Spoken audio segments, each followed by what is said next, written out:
Hello दोस्तों। आज हम स्टार्ट करने जा रहे हैं करंट अफेयर से रिलेटेड कुछ टॉपिक। ठीक है, तो चलिए आज स्टार्ट करते हैं। और ये आपका 29 जून का करंट अफेयर है। तो इसमें आपको हम डेली अप देते रहेंगे क्योंकि कुछ दिन से इसमें ब्रेक लगा हुआ था। तो आज से स्टार्ट हो रहा है आपका टॉपिक। जो पहला टॉपिक इसमें है करंट अफेयर के लिए, राष्ट्रीय सांख्यिकी दिवस 2023। ठीक है, ये 29 जून को मनाया गया था। ठीक है, और ये हर साल 29 जून को ही मनाया जाता है। 29 जून को ये मनाया गया है और इसका जो उद्देश्य है मनाने का, और इसमें यानी कि इसमें मुख्य रूप से योगदान जो जिन्होंने दिया था उनके बारे में कुछ बताया गया है। सांख्यिकी एवं या और आर्थिक नियोजन के क्षेत्र में प्रोफेसर प्रशांत चंद्र महालनोबिस, इनको हम प्रशांत यानी पी और चंद्र यानी सी, पीसी महालनोबिस के नाम से जानते हैं, द्वारा किए गए महत्वपूर्ण योगदान का सम्मान करने के लिए प्रतिवर्ष 29 जून को अंतर्राष्ट्रीय सांख्यिकी दिवस मनाया जाता है। ठीक है, आपको हमने पहले ही बता दिया था कि अंतर्राष्ट्रीय सांख्यिकी दिवस जो है वो मनाया जाता है प्रोफेसर पीसी महालनोबिस, जो कि एक अर्थशास्त्री थे, इनकी याद में मनाया जाता है। और ये हर साल 29 जून को मनाया जाता है। ठीक है, 29 जून को मनाया जाने वाला यह एक फेस्टिवल ही मान सकते हैं इकोनॉमिक्स के फील्ड में, कि यहाँ पे क्या होता है, ये राष्ट्रीय सांख्यिकी दिवस इसको मनाते हैं। और राष्ट्रीय सांख्यिकी दिवस का काम होता है जो बड़े बड़े डेटा बनते हैं उस डेटा के बारे में, यानी कि आपके पास कौन सी योजनाएं आपके लिए बनाई जाएंगी। इसमें जैसे मान लेते हैं गांव की बात अगर करते हैं हम, तो गांव में वृद्धा पेंशन और विधवा पेंशन, उसके बाद गांव में जो खेती के लिए आता है कितनी फसल बर्बाद हुई है, और भी जो गांव के लोगों के लिए या फिर शहर के लोगों के लिए स्कीम निकलती है, वो सब सारी जो सांख्यिकी पद्धति के द्वारा ही निकलती है। इसको एनएसएस जो होता है वो इसका क्या करते हैं कि आपका एनालिसिस करता है, यानी कि उसको बारे में सर्वेक्षण करता है। उस करने के बाद तब इसमें क्या होता है कि आपके लिए नई नई योजनाएं बनाई जाती है। तो इसका जो राष्ट्रीय सांख्यिकी दिवस है वो एक आपका मतलब कि एक संगठन है और उसी का एक पर्व के रूप में इसको मनाते हैं। ठीक है, तो इसके बाद आपका दूसरा इसी से संबंधित टॉपिक यानी पॉइंट है, ये है आपका, देखिए यहाँ पे, अक्सर भारतीय सांख्यिकी के पिता, यानी अक्सर भारतीय सांख्यिकी के पिता के रूप में सम्मानित प्रोफेसर महालनोबिस दूरी विकसित करने के लिए प्रसिद्ध हैं। यानी कि ये क्या है, ये जो प्रोफेसर महालनोबिस थे, पीसी महालनोबिस थे, ये भारत के ही थे। ठीक है, और भारतीय सांख्यिकी के पिता यानी कि इंडियन स्टैटिक्स के जो फादर ऑफ इंडियन स्टैटिक्स होता है उसके पिता थे, यानी कि इन्होंने ही इसका आविष्कार किया था। इन्होंने इसका जन्म दिया नहीं, मतलब कि इसका स्टार्टिंग इन्होंने ही किया था। ठीक है, एक सांख्यिकीय उपाय जिसका उपयोग एक बिंदु और वितरण के बीच असमानता को निर्धारित करने के लिए किया जाता है। यानी कि एक कोई पॉइंट होता है और जो हमारे पास हमारे समाज में जो लोग रहते हैं उनके बीच में जो असमानताएं चल रही हैं, जैसे मान लेते हैं कोई गरीब है और एक कोई अमीर है। एक अमीर जो है उसके पास बहुत ज़्यादा पैसा है और जो गरीब है उसके पास कम पैसा है, तो उस अमीरी और गरीबी के जो बीच की जो दूरी होती है उसको यानी कम करने के लिए, यानी कि क्या होगा, गरीब को और सपोर्ट दिया जाएगा कि उस अमीर जो है, यानी कि उसकी जो डेली की लाइफ में जो चीज़ें उसको ज़रूरी है वो नहीं मिल पाती हैं, तो उसको किसी तरीके से सरकार की स्कीम से, एनजीओ की स्कीम से वो क्या करता है, गरीबी के स्तर को उसको थोड़ा सा उठाता है, यानी कि उसको गरीबी से थोड़ा ऊपर उठाता है कि वो भी अपने गुजर बसर कर सके और जो गरीबी और अमीरी है उसके बीच की असमानता को थोड़ा सा कम कर सके। ठीक है, तो ये इसका निर्धारण यही करता है, यानी राष्ट्रीय सांख्यिकी जो यानी संगठन है वो इसका निवारण करता है और इसको हम 29 जून को मनाते हैं। आपको पहले ही बता चुके हैं पहले पॉइंट में। अब इसके बाद देखिए यहाँ पे क्या है, सांख्यिकीय दिवस 2023 कार्यक्रम नई दिल्ली में स्कोप कन्वेंशन सेंटर, ठीक है, स्कोप कॉम्प्लेक्स लोधी रोड में हो रहा है। यानी कि ये जो आपका हो रहा था ये 29 जून को मनाया गया था।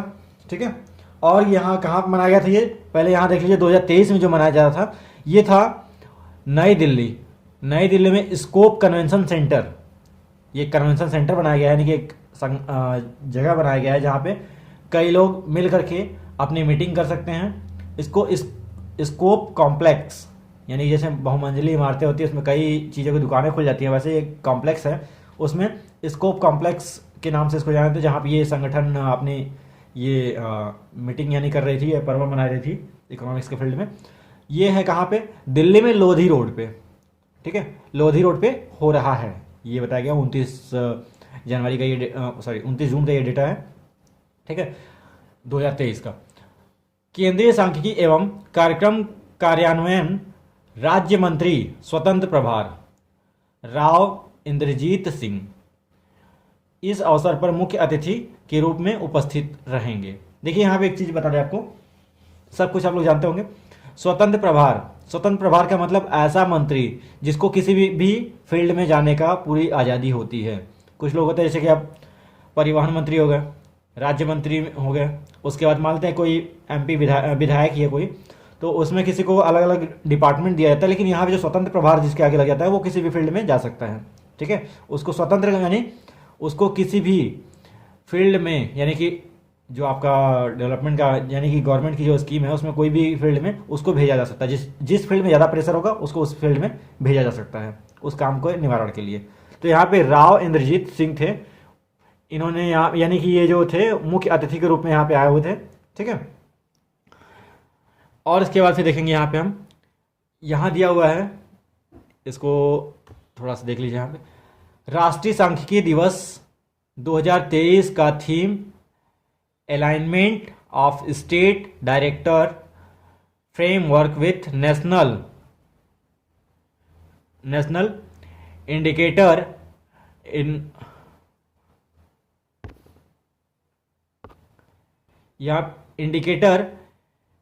यहाँ पे फ्रेमवर्क फॉर मॉनिटरिंग सस्टेनेबल, यानी कि ये जो पूरी स्कीम है इसको इंग्लिश में पूरा ये बोला गया है, alignment of state director framework with national director framework for monitoring sustainable, ठीक है।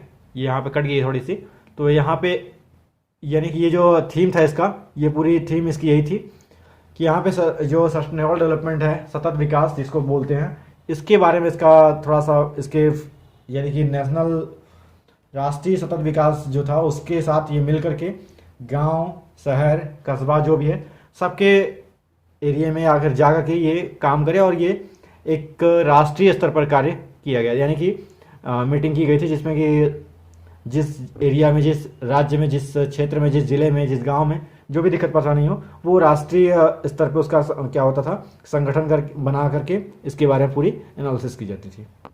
इसके बाद देखिए यहाँ पे सांख्यिकी दिवस का महत्व युवा पीढ़ी में रणनीति, आर्थिक योजना और नीति निर्माण में सांख्यिकी की भूमिका और महत्व के बारे में सार्वजनिक जागरूकता पैदा करना है। यानी देखिए इसका मेन जो टारगेट था वो क्या था, युवा पीढ़ी में रणनीति, यानी कि एक स्ट्रैटेजी बनाने के लिए था।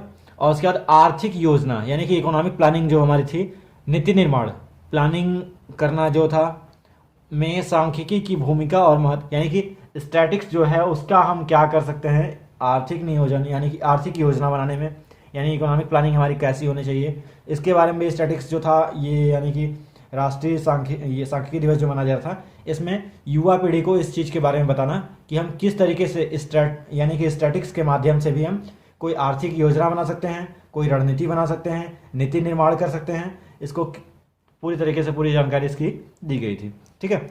इस अवसर को सांख्यिकी के क्षेत्र में प्रोफेसर महालनोबिस की उपलब्धियों से सीखने के लिए एक अनुस्मारक के रूप में मनाया जाता है। यानी कि प्रोफेसर पीसी महालनोबिस जो थे उन्होंने किस तरीके से अपनी पूरी स्ट्रेटजी बनाई थी, किस तरीके से उन्होंने क्या क्या किया, इसके बारे में युवा पीढ़ी को बताने के लिए, यानी कि इस त्यौहार को इस बार मनाया गया था। त्यौहार नहीं, हम आपको समझाने के लिए त्यौहार बोल रहे हैं, ये इकोनॉमिक्स के लिए त्यौहार बोला जा सकता है, लेकिन ये कोई त्यौहार नहीं, होली दीपावली का त्यौहार नहीं है, ये एक आपको दिवस है। यानी जैसे विश्व पर्यावरण दिवस, योग दिवस, बाकी सारे दिवस आते हैं, वैसे ये स्टैटिक्स दिवस है, ठीक है। तो इसमें बताया गया कि प्रोफेसर पीसी महालनोबिस ने किस किस तरीके से क्या क्या प्लानिंग की, उन्होंने क्या क्या योगदान अपना दिया इकोनॉमिक्स के फील्ड में, स्टैटिक्स के फील्ड में, तो उसके बारे में यहाँ पे युवा पीढ़ी जो है उसको बताने के लिए यहाँ पे क्या किया गया, एक सेमिनार टाइप में जैसा होता है वैसे बना करके इनको बताया गया। इसका ये मेन फोकस यही था, ठीक है। इस दिन का उद्देश्य स्वर्गीय महालनोबिस की प्रेरणा लेते हुए सामाजिक आर्थिक नियोजन और नीति निर्माण में सांख्यिकी की भूमिका और महत्व के बारे में जनता, विशेष रूप से युवा पीढ़ी के बीच जागरूकता बढ़ाना था। ये आपको हम पहले बता चुके हैं कि पीसी महालनोबिस जो थे, इनके जीवनी यानी इन्होंने जैसे जैसे जो भी चीज़ें की उसके आधार पे समाज में आर्थिक नियोजन मतलब इकोनॉमिक प्लानिंग एक तरीके से कह सकते हैं कि किस तरीके से हम नियोजित तरीके से एक अच्छे तरीके से स्ट्रैटेजी बना के अपने समाज में, अपने फ्यूचर में, यानी कि अपने समाज में कुछ करेंगे अच्छे तरीके से, तो वो क्या होगा, हमारे फ्यूचर के लिए लाभदायक होगा कि ऐसे यानी कि लाभदायक होगा, हानिकारक होगा, इन सब चीज़ों के बारे में बताया गया। यहाँ पे नीति निर्माण एक चीज़ बताया गया है। नीति निर्माण का मतलब कि अभी हम मान लेते हैं आप लोग पढ़ाई कर रहे हैं, आप लोग करना क्या है, नौकरी करनी है, गवर्नमेंट नौकरी के चक्कर में पड़े होंगे सभी लोग, गवर्नमेंट जॉब के। तो क्या होगा, आप एक स्ट्रैटेजी बनाएंगे कि हमको पहले क्या करना है, पेपर की तैयारी करनी है, उसके बाद फिर पेपर देना है, फिर उसके बाद प्रीलिम्स हो गया, मेंस हो गया, उसके बाद इंटरव्यू देखना है, उसके बाद तब जाके आपको नौकरी लगेगी, फिर आपको क्या करना आगे वो आप जानेंगे क्या क्या करना चाहते हैं। तो यहाँ पे क्या है कि नीति निर्माण, वही नीति निर्माण है, यानी कि यहाँ पे कि हम किस तरीके से अपनी नीति को बनाएं, यानी कि रणनीति जिसको हम बोलते हैं, रणनीति कि हम कैसे बना सकते हैं में स्टैटिक्स की भूमिका यानी कि सांख्यिकी की भूमिका और महत्व के बारे में जनता विशेष के रूप में युवा पीढ़ी के बीच जागरूकता बढ़ाना था। ठीक है, ये सब चीज़ें इसमें थी। इसके बाद हम देखेंगे, इसके बाद देखिए हमारा दूसरा टॉपिक जो है वो है अंतर्राष्ट्रीय उष्णकटिबंधीय दिवस। अब ये गांव के लोग जो होंगे वो बहुत अच्छी तरीके से जानते होंगे उष्णकटिबंधीय दिवस। और उसके बाद दूसरी बात ये कि जो लोग भूगोल यानी जियोग्राफी जो लोग पढ़ रहे होंगे वो उष्णकटिबंधीय दिवस के बारे में कुछ अच्छे तरीके से जानते होंगे। ठीक है, तो चलिए ये अब दिवस कब मनाया जाता है, अंतर्राष्ट्रीय यानी इंटरनेशनल लेवल पे ये मनाया जाता है हमारा। ठीक है, कब मनाया जाता है, 29 जून को ही मनाया जाता है। ठीक, अब देखिए यह संरक्षण रणनीतियों के बारे में जागरूकता फैलाने और पृथ्वी पर उष्णकटिबंधीय क्षेत्रों को बढ़ावा देने के लिए प्रतिवर्ष 29 जून को मनाया जाता है। ठीक है, यानी कि पृथ्वी के संरक्षण के लिए उष्णकटिबंधीय दिवस मनाया जाता है 29 जून को, और ये हर साल मनाया जाता है। और ये क्या करने के लिए मनाया जाता है, उष्णकटिबंधीय क्षेत्रों को, यानी कि उष्णकटिबंधीय क्षेत्र हमारे जैसे होता है जहाँ पे अलग अलग फसलें उगाई जाती हैं, तो उसके बारे में यहाँ पे, तो ऐसे क्षेत्र हम और भी ज़्यादा यानी कि उसको हम डेवलपमेंट उसका कर सके, उसका विकास कर सके, इसके बारे में जागरूकता फैलाने के लिए क्या किया जाता है, यह दिवस मनाया जाता है। ठीक है, इसके बाद हम देखेंगे यहाँ पे आपका पृथ्वी के भूभाग का 36% हिस्सा उष्णकटिबंधीय क्षेत्र में है। यानी हमारी जो पूरी पृथ्वी है जिसमें पूरा ब्रह्मांड हमारा आता है, ब्रह्मांड का मतलब ब्रह्मांड छोड़ दीजिए, ऐसे पूरी पृथ्वी हमारी जितनी आती है, उस पृथ्वी पर हमारे पास केवल टोटल हमारे पास कितना प्रतिशत उष्णकटिबंधीय क्षेत्र है, वो है 36%, यानी कि 36% ये हमारे पास बस खाली है। और हम इसको बढ़ाने के लिए ही 29 जून को उष्णकटिबंधीय दिवस मनाते हैं, वो भी वर्ल्ड लेवल पे। ठीक है, इसमें भूमध्य रेखा और उत्तर के बाद फिर यहाँ और दक्षिण अमेरिका, अफ्रीका, एशिया और ऑस्ट्रेलिया के हिस्से शामिल हैं। अब देखिए इसमें क्या क्या है, इसमें कौन कौन सी रेखा है, भूमध्य रेखा पहली बात तो, ठीक है, और उत्तर दक्षिण, यानी उत्तर तो है ही, और दक्षिण यानी कि अमेरिका का उत्तरी और दक्षिणी एरिया, और उसका अफ्रीका, एशिया और ऑस्ट्रेलिया के हिस्से भी इसमें शामिल हैं। यानी कि इन जो अभी आपको बताया जा रहा है, भूमध्य रेखा में भी, उत्तर और दक्षिण अमेरिका में भी, अफ्रीका में, एशिया में और यहाँ ऑस्ट्रेलिया है, इन सभी क्षेत्रों में भी उष्णकटिबंधीय क्षेत्र पाए जाते हैं। और इसके साथ साथ आपको एक चीज़ ये है, यानी कि हम देखेंगे तो हमारे पास टोटल 36% हिस्सा ही पूरे पृथ्वी का क्या है, उष्णकटिबंधीय क्षेत्र में आता है। इसके बाद हम देखेंगे यहाँ पे नीचे आपके दिया हुआ है, यानी कि इसको हम देखते हैं, यहाँ देखिए ट्रॉपिक रिपोर्ट का उद्घाटन राज्य 29 जून 2014 को शुरू किया गया था। यानी ट्रॉपिक रिपोर्ट एक है, वो हर राज्य के हिसाब से आती है, तो उसका उद्घाटन भी 29 जून 2014 को किया गया था। इसलिए भी हम क्या करते हैं, और ये किस क्षेत्र में आता है, आपके उष्णकटिबंधीय जो दिवस है उसके ही अंतर्गत आता है, तो इसका भी इसी दिन क्या किया गया था, उद्घाटन किया गया था। ठीक है, अब इसके बाद हम देखेंगे क्या, अब देखिए ये न्यूज़ से रिलेटेड है आपका। ठीक है, यहाँ पे दीक्षा डागर है। दीक्षा डागर चेक लेडीज ओपन में दूसरा खिताब जीता। ये क्या है आपका करंट अफेयर का, ये भी है, ये आपका न्यूज़ में आएगा। तो इसमें देखिए अब ये है दीक्षा डागर। दीक्षा डागर है कौन, अभी आपको पता नहीं है तो देख लीजिए। दीक्षा डागर ये आपके सामने है, ठीक है। ये दीक्षा डागर हैं। इन्होंने क्या किया है कि यहाँ पे चेक लेडीज ओपन में दूसरा खिताब जीता है। और ये कहाँ की रहने वाली हैं, आपको ये पूरा डिटेल आपको बता देते हैं। तो यहाँ देखिए, हरियाणा के झज्जर की 22 वर्षीय प्रतिभाशाली गोल्फर दीक्षा डागर, ये पहली बात तो देखिए क्या है, गोल्फ प्लेयर हैं, ठीक है, गोल्फर बोला गया तो गोल्फ प्लेयर ये हैं, ने चेक लेडीज ओपन में अपना दूसरा लेडीज यूरोपियन टूर LET खिताब हासिल किया, ठीक है। 22 वर्ष की अभी हैं मात्र। ये आपका न्यूज़ में आएगा। इसका दीक्षा जिन्होंने 2019 में अपना पहला LET खिताब यहाँ पे जीता था और 2021 में लंदन में अरामको, ठीक है, लंदन में अरामको टीम सीरीज में विजेता टीम का हिस्सा थी, ठीक है। ये अरामको टीम सीरीज थी, उसमें इन्होंने क्या किया था, उस टीम की हिस्सा भी थी। ने पूरे टूर्नामेंट में शानदार प्रदर्शन किया, यानी कि 2019 में इन्होंने पहला अपना LET मैच खेला था, ठीक है। उसका 2021 में लंदन में ये जो गेम हुआ, अरामको टीम सीरीज जो बनी हुई थी उसमें ये क्या थी, विजेता टीम की हिस्सा थी ये। और ये पूरे टूर्नामेंट में 2021 में जो लंदन में टूर्नामेंट हुआ, उस टूर्नामेंट में क्या थी, बहुत ही बढ़िया प्रदर्शन करने वाली प्लेयर थी, ठीक है। इसके बाद हम यहाँ देखेंगे, यहाँ पे यह जीत LET पर उनकी दूसरी व्यक्तिगत जीत थी। LET यानी इन्होंने जो गेम खेला, पहली बार खेला तो उसमें जीता ही था, दूसरी में भी इनकी जीत हुई थी, ठीक है। दूसरी व्यक्तिगत जीत यानी कि इन्होंने पर्सनली इसमें अच्छे प्रदर्शन किए थे और उनकी जीत हुई थी। और वह अब 9 शीर्ष 10 यानी कि शीर्ष 10 जो था उसमें क्या था, 9वें स्थान पे ये आई थी, ठीक है, जिसमें से 4 ने इस सीजन, या देखिए 4 इस सीजन में हासिल किए थे, ठीक है।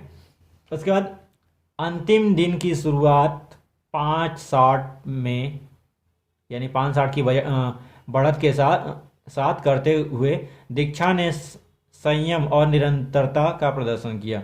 यानी इनका जो अंतिम जो मैच चल रहा था उस समय, तो इन्होंने क्या किया कि अपने ऊपर संयम रखते हुए और निरंतर यानी कंटिन्यूअस अपना काम करते हुए इन्होंने क्या किया, 5 शॉट लगाए थे लगातार, यानी कि कंटिन्यू मतलब उस पूरे मैच में 5 शॉट लगाए थे, ठीक है।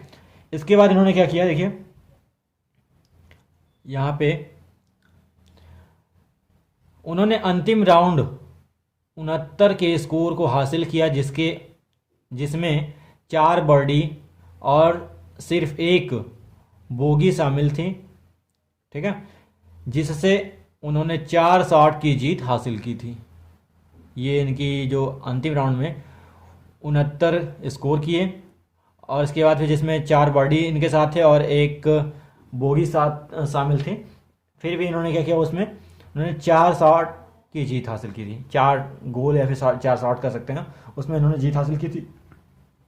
पूरे सप्ताह दीक्षा के ठोस प्रदर्शन में दूसरे राउंड में 65 का स्कोर शामिल था, जहां इन्होंने 3 राउंड में 13 बर्डी और 1 ईगल के साथ अपना असाधारण कौशल प्रदर्शन किया।